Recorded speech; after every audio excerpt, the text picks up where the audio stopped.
பிப்ரவரி 25 தவக்காலம் 2ஆம் வாரம் ஞாயிற்றுக்கிழமை. முதல் வாசகம் தொடக்க நூலிலிருந்து வாசகம்.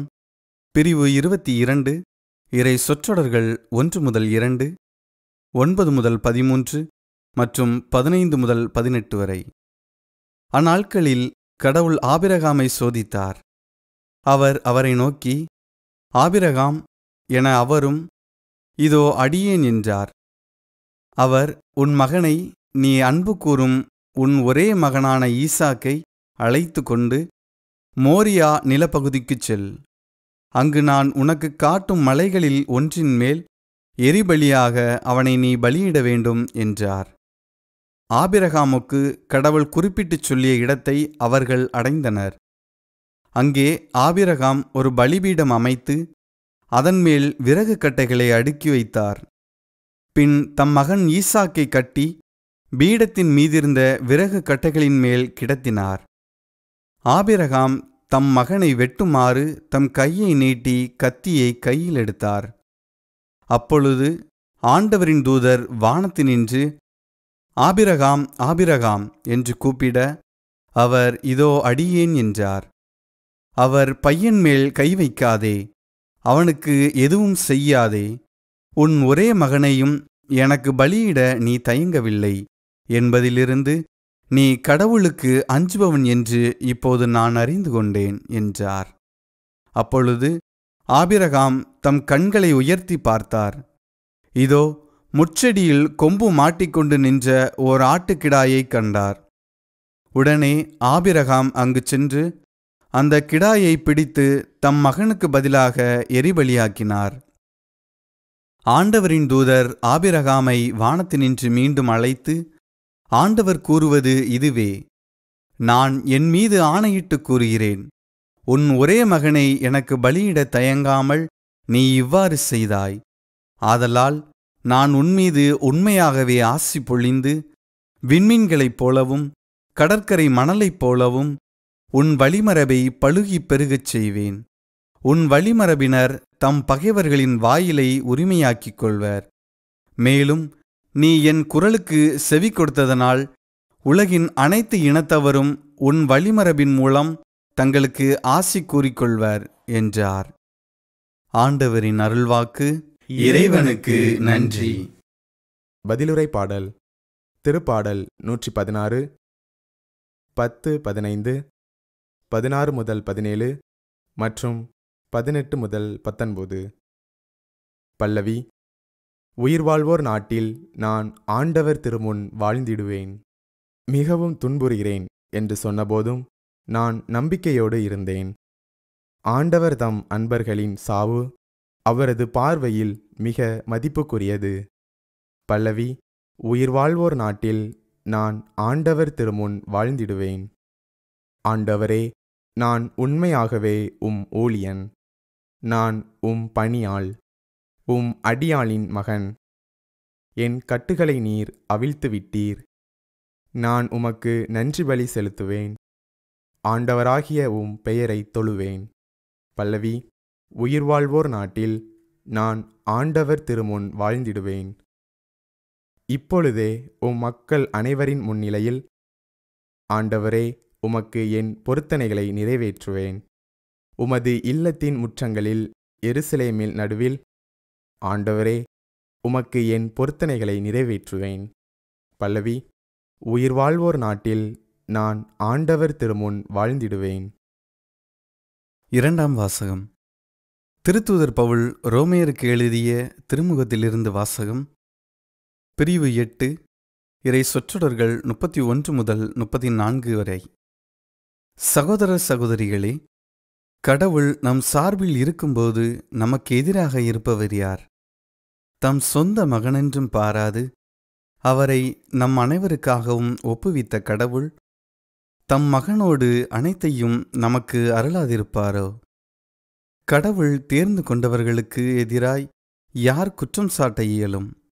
அவர்கள் குற்றமற்றவர்கள் என காட்டுபவர் கடவுளே. அவர்களுக்கு யார் தண்டனை தீர்ப்பு அளிக்க இயலும்?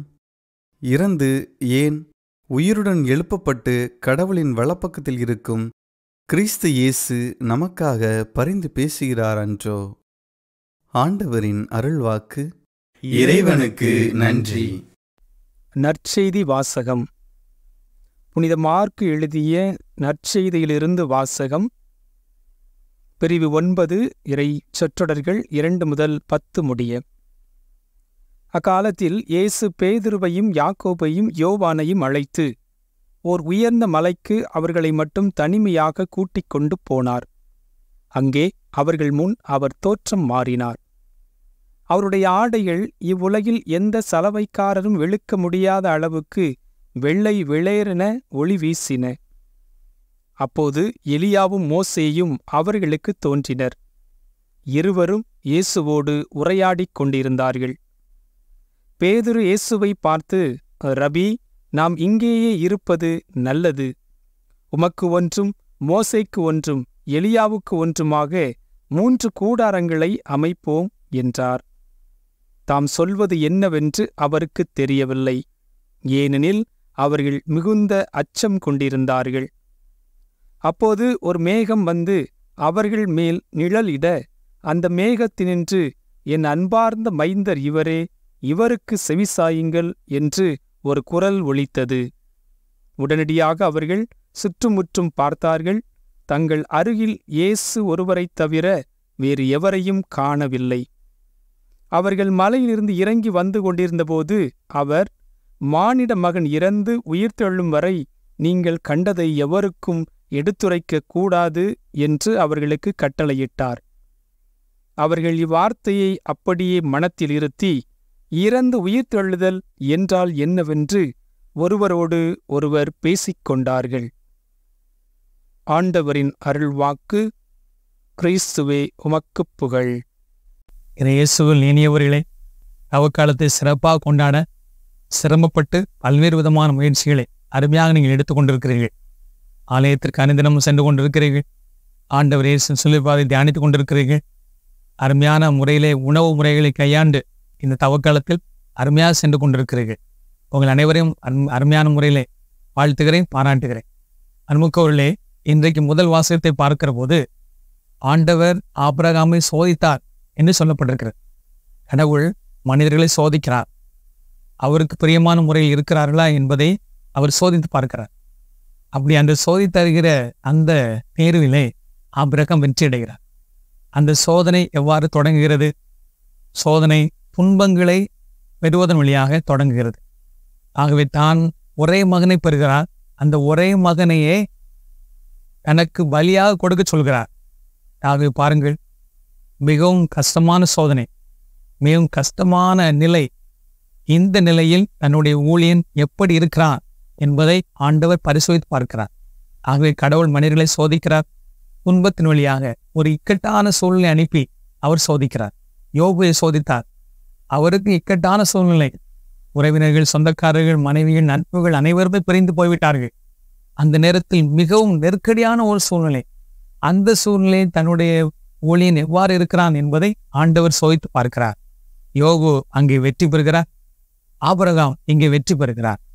ஆக வெற்றி பெற்றதன் அடையாளமாக என்ன கிடைக்கிறது? மிகப்பெரிய, அளப்பெரிய, அதிகமான ஆசீர்வாதங்களை அவர்கள் பெறுகிறார்கள். ஆபிரகாம் விசுவாச தந்தையாக உயர்கிறார். அவர் வெளியாக வழிபரவுகள் எழும்புகின்றன. இப்படி மிகப்பெரிய ஆசீர்வாதத்தை ஒரு மனிதர் பெறுகிறார். ஆகவே கடவுள் உங்களை சோதிக்கலாம், துன்பங்களை அனுப்பலாம், பல்வேறு விதமான வேதனைகளை கொடுக்கலாம். ஆனால் அதில் நிலைத்திருக்க வேண்டும். அதில் உறுதியாக நின்று நான் இறைவன் பக்கம் எப்போதும் இருக்கிறேன் என்பதை நிரூபித்து காட்ட வேண்டும். அப்படி நிரூபித்து காட்டுகிற போது பல்வேறு விதமான ஆசீர்வாதங்கள் அவர் தந்து கொண்டே இருப்பார். அதில் நாம் நனைந்து கொண்டே இருக்கலாம். இரண்டாவது பார்க்கிற போது, அன்புக்களே, ஆசி தருகிற ஆண்டவர் நம்மையே ஆசியாக மாற்றுகிறார். விடுதலை பயணம் 12:2 நாம் பார்க்கிறோம். உன் பெயர் சிறப்பு பெற்றதாக மாறும், நீ ஆசியாக விளங்குவாய் என்று ஆண்டவர் ஆபிரகாம் பார்த்து சொல்கிறார். இறைவன் ஆசி தருவது ஒரு பக்கம், மறுபக்கம் நம்மை ஆசீர் கொடுப்பவர்களாக, ஆசியாக அவர் மாற்றுகிறார். ஆண்டவர் இயேசு கிறிஸ்து இந்த உலகத்திற்கு வந்தார். தந்தையாக கடவுள் அவரை சோதித்தார், பல சோதனைகளை கொடுத்தார். கடைசியிலே தன் மகனை ஆசியாக இந்த உலகத்திற்கு தெய்வமாக, இரட்சகராக, மீட்பராக அவர் கொடுத்தார். அகன்முக்குள்ளே ஆண்டவர் கொடுக்கிற சோதனையை எதிர்கொள்ள தயாராக இருப்போம். அப்போது ஆசீர் கிடைக்கும். நாமே ஆசையாக விளங்குவோம். இதை அனுபவிப்போம். அதற்காக சிறப்பாக நம்மை தயாரிப்போம். ஆமென். அன்பு இயேசுவே, இந்த நல்ல தருணத்திலே எங்களுக்கு அருமையான பாடங்களை நீர் கற்றுத்தந்ததற்காக நன்றி கூறுகிறோம். இந்த நாளை அருமையாக வாழ வேண்டும், ஆசீர் நிறைந்ததாக வாழ வேண்டும், நாங்கள் ஆசீர் கொடுப்பவர்களாக வாழ வேண்டும் என்பதையெல்லாம் நீர் சிறப்பாக அருமையாக சொல்லி தந்ததை நாங்கள் கவனமாக கடைபிடித்து சிறப்பாக வளர்வோமாக, மாறுவோமாக, திகழ்வோமாக. எங்கள் ஆண்டவராகிய இயேசு கிறிஸ்து வழியாக உம்மை நோக்கி மன்றாடுகிறோம். ஆமென்.